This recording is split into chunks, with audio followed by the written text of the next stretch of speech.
कभी भारत के आसमान में उड़ते हुए गिद्धों का झुंड देखना बिल्कुल आम बात थी।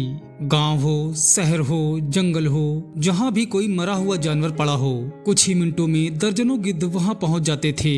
उनकी चीख, उनके पंखों की भारी फड़फड़ाहट और उनका लाश का कुछ ही मिनटों में साफ कर देना, ये सब भारत के इकोसिस्टम का हिस्सा था। एक ऐसा हिस्सा जिसकी कीमत हम उस समय नहीं समझ पाए। आज हालात यह है कि भारत में गिद्ध खत्म हो गए हैं। एक ऐसा पक्षी जो नेचर का सफाई कर्मी था, जो हम इंसानों की गलती की वजह से मिट गया। लेकिन सवाल यह है, गिद्ध आखिर क्यों गायब हो गए? वे भारत से चले क्यों गए? जानेंगे आज की इस वीडियो में। स्वागत है फिर से एक नई वीडियो में। अगर आप चैनल पर नए हैं तो चैनल को सब्सक्राइब करना न भूलें, क्योंकि हम लाते हैं ऐसी ही अमेजिंग वीडियोज सिर्फ आपके लिए। तो शुरू करते हैं।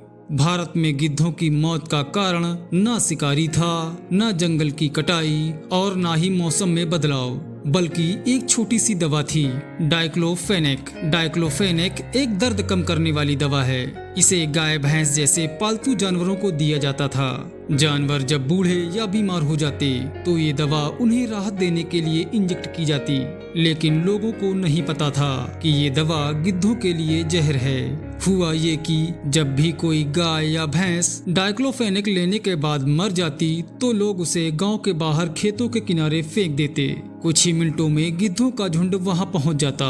जैसे ही गिद्ध उस दवा के अवशेष वाले मांस को खाते, 12 से 24 घंटे में गिद्ध की किडनी फेल हो जाती, शरीर फूल जाता, पंख ढीले हो जाते, सांसें कमजोर हो जाती और फिर उनकी मौत हो जाती। डाइक्लोफेनेक की वजह से भारत में गिद्धों की आबादी 97% तक गिर गई। ये इतिहास में किसी भी पक्षी की सबसे तेजी से हुई तबाही मानी जाती है। यह मौत इतनी तेज थी कि वैज्ञानिक भी हैरान रह गए। कभी लाखों की संख्या में उड़ने वाला पक्षी कुछ ही सालों में उसकी गिनती हजारों में हो गई। गिद्धों की पूरी जिंदगी एक ही चीज पर टिकी थी, मरे हुए जानवर की लाश। पहले भारत में गाय, भैंस, बैल, ऊंट मरने पर खुले में छोड़ दिए जाते थे। गिद्ध कुछ ही घंटों में उन्हें साफ कर देते थे। पर समय बदला। नगर निगम ने सफाई व्यवस्था कड़ी कर दी।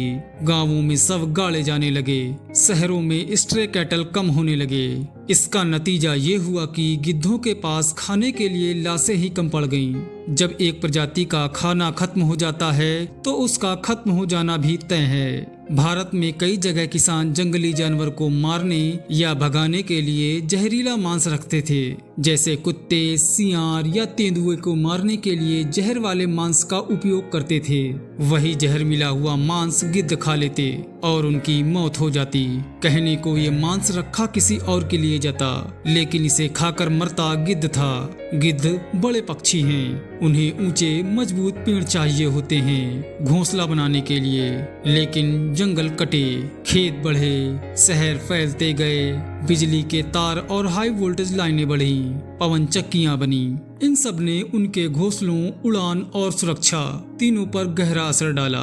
कई गिद्ध बिजली के तार से टकरा कर मारे गए, कई विंड टरबाइन से कटकर मर गए, कुछ के घोंसले ही नहीं बचे। एक प्रजाति जब अपने घर से बेघर हो जाए तो वो जी ही नहीं पाती। बहुत लोग सोचते हैं गिद्ध है तो क्या, ना हो तो क्या फर्क पड़ता है, लेकिन फर्क पड़ता है और बहुत गहरा। गिद्ध नेचर के सफाई कर्मचारी होते हैं। वे लाशों को तेजी से खत्म करते हैं, जिससे खतरनाक बीमारियां फैलने से रुक जाती हैं। जब गिद्ध गायब हुए, सड़कों पर मरे जानवर सड़ने लगे। बदबू, कीड़े, गंदगी बढ़ी, आवारा कुत्ते बढ़े क्योंकि उन्हें नया खाना मिला। कुत्तों के बढ़ने से रेबीज जैसी बीमारियां बढ़ी। एक गिद्ध की कमी ने पूरे सिस्टम में गड़बड़ कर दी। तो ये थे वो कारण जिससे गिद्ध भारत की धरती से खत्म हो गए। तो आज की वीडियो में बस इतना ही। आप अपने विचार हमें कमेंट में जरूर बताएं। वीडियो पसंद आया हो तो लाइक और सब्सक्राइब करना ना भूलें। मिलते हैं अगली वीडियो में।